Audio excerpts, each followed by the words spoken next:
afar gabdhood shan ay marayaan miyaan agaha shan maxay taa warniyo bacmadooba la isgelino inta la jarjaro walaal adaga xabad lagu dhintay qarax lagu dhintay arki jirto inuu hor yahay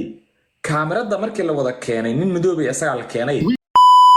baraanka la dhahay ma jiraan wallahi horta midka kaleeta ee gabadha Ethiopia ku soo dilay haddana Nairobi qofka ku dilay la sheegay maxay taa oo marayo 3 times amal wax dilooyo maxay taa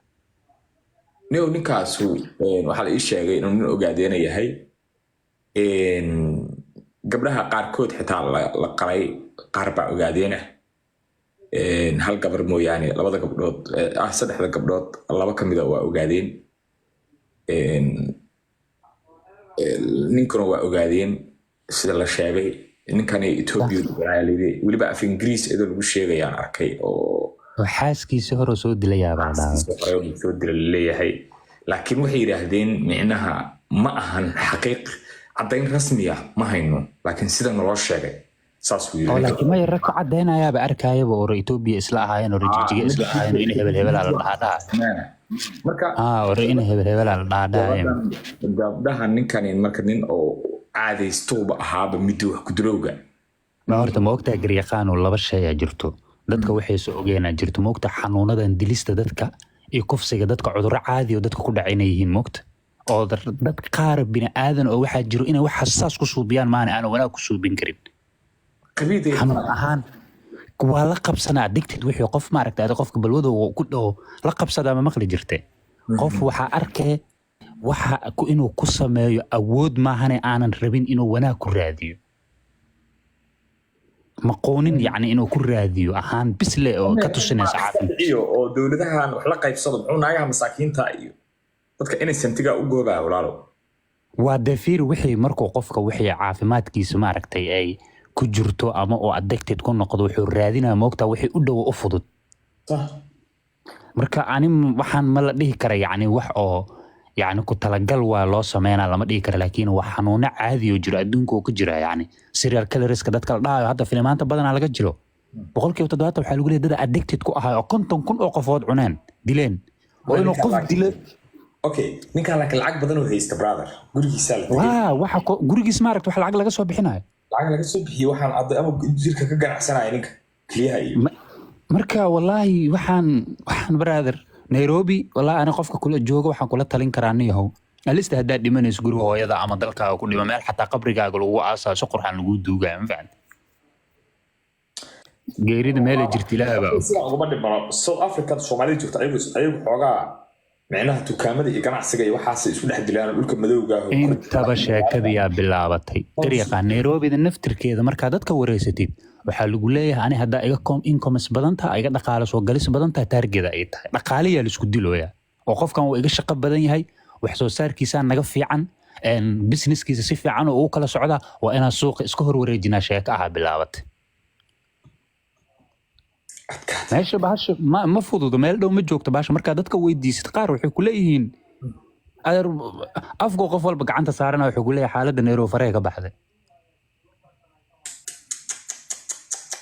yo wallahi ilaahi dadkaan haka aha xaaladooda wallahi waa meel yaro iska gaanta oo Soomaalidu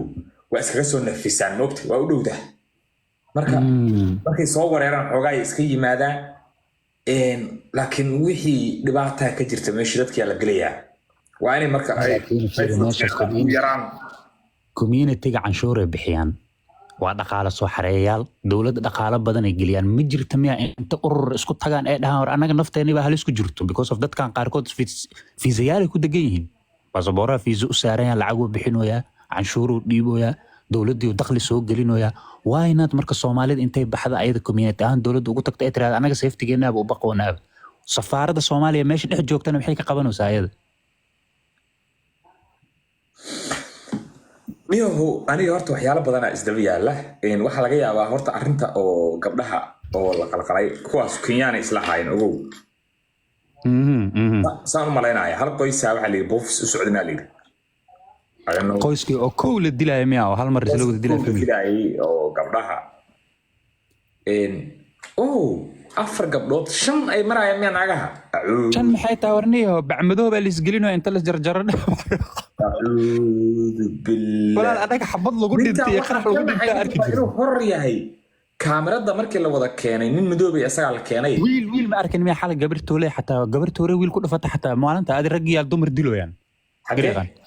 Nairobi gudaheeda kiis kale ta ma arkin miya oo meelaha wareego wiil caadi toore dhabarka ayadoo laga sii gelinaa arkaysa ee gabar mishimaysa asaga xataa Nairobi may wada shakar waayaba meeshu waxa ay dadku wax kale isticmaalaan ayaga dhan cunugan yarka hanada soo bilbiday wada bilbidayaan dadku wax kale in isticmaalaan adima Nairobi macnaha ma laga sheekan Nairobi waxay isticmaalaan balwadaha qaar la isticmaala garyaqaan qofka waaridkiis magaceeda hadaa weydiiso ma yaqaan hooyadiis xilligaas oo balwadaas ku jiro hooyadiis magaceeda ma yaqaan qalbiga taagan maxay tahay hadaa tiraahdo hebel yaa tahay wallahi inuu isku ka sheegi karin xataa qof maskaxdiisa saataay wax kasta ka filan kartaa brother Nairobi daroogooyinka laga isticmaalo caalamka kale adduunka laga isticmaalanayo midda kalena waxyaalo kalena waa jiraan aygo waxa kaloo jira dad oo wadanka ayaan joogay oo kibaandho si farsamaysan ku qaatay oo sidii qof dabaan joogay u dhaqmaya dadkan waa kama sayrayaan kayaanka oo galaan gal badan oo madowga la dhiil gareynaya xitaa labiskii dooriyeen ma taqaan dadkaas oo kale tan indhaha waa isqabadsiinayaan waxyaalaha keenayeen ganacsiga adduunka waxyaalaha ugu badan oo isku dilo fag badan ma fiican adduunka waxyaalaha Soomaalidan waxa ugu badan oo wadan kasta lagu target gareeyo waa ganacsiga waa la ogyahay suuqa galaan waa la wareegayaan كنيني الله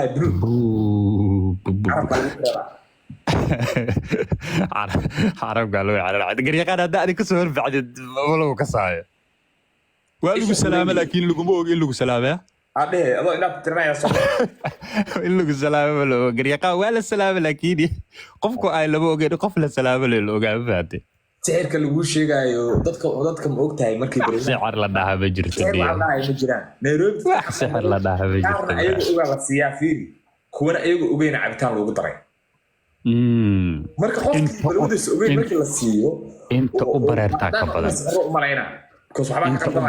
siri garyaqaan reality-ga markii laga hadlo waa la isku qiyaamaa in Nairobi waa la isku yeelaa waxaas ma beentani aan Nairobi ku soo koray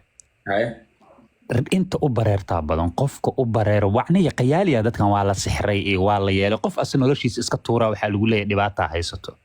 meesha waa Nairobi waa jaamacad qof walba qurbaha Soomaar wuxuu ku dhahayaa jaamacadda koowaad ee qurbaha laga soo qalin jabiyay waa Kenya ninka imtixaankeeda ku dhaco qurba kale kama bixi karo bilibiliguna wuxuu yahay bilibili sheegayaan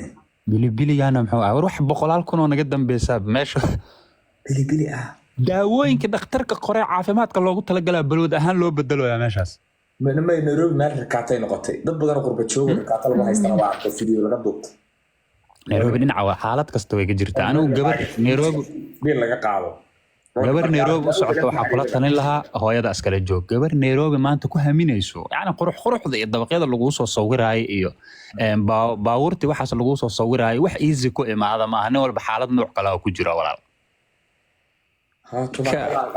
بلي تباكدنا waxay ahayd marka تباك حشيش لما قديم ها بلي اعوذ بالله ورينا وي انا على ما سنتاي لا دير سيده كلو في عاده سوما عادي كازو ور اي باشال نيو الهنا امان سدي walaal اي باشال igar kan jim ka qalab labar warso shaagirka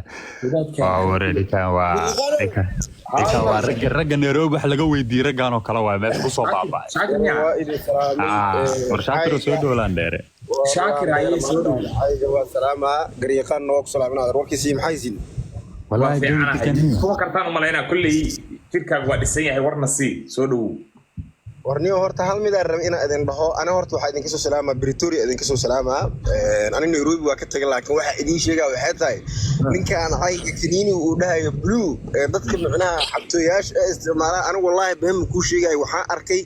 dad jimarisa oo macnaha inay wax culus qaadaan dartiis u isticmaalayaan ma fahanti adiga xitaa waa gilid waa maqlay waxa la fududdaa waaye soo inay digitaalan gacanta u saari karaan soo aniga wiil riciyo ana iga shakin waxaas ma gelin ma fahamtaniyo marka waxa waa niyo gareeqaan salaama rag badan oo waxa waa dheerna waa arkay gareeqaan waxa waa mujaahid South Africa Pretoria ah ma fahant xagee ka joogtaa Pretoria aniga niyo Pretoria West ya jooga wistiga dhankee ma dhinaca masaajidka cadaada maa joogtaa ma waxaad joogtaa soomanay billin cadaada waa fadhiistaa dhinaca masaajidka laakiin xaggaas u badanahay laakiin warkaagu ay soo gaaray inaa mujaahid ninka dhan oo saldhigga dhan u ah taliska dhan habar giirta ninka ah waa daadiga weyneed waaye orlander waa maqlay sheekooyinkaaga waa maqlay marka waxaa waaye waana sii salaama iska sii sheekaysta laandheer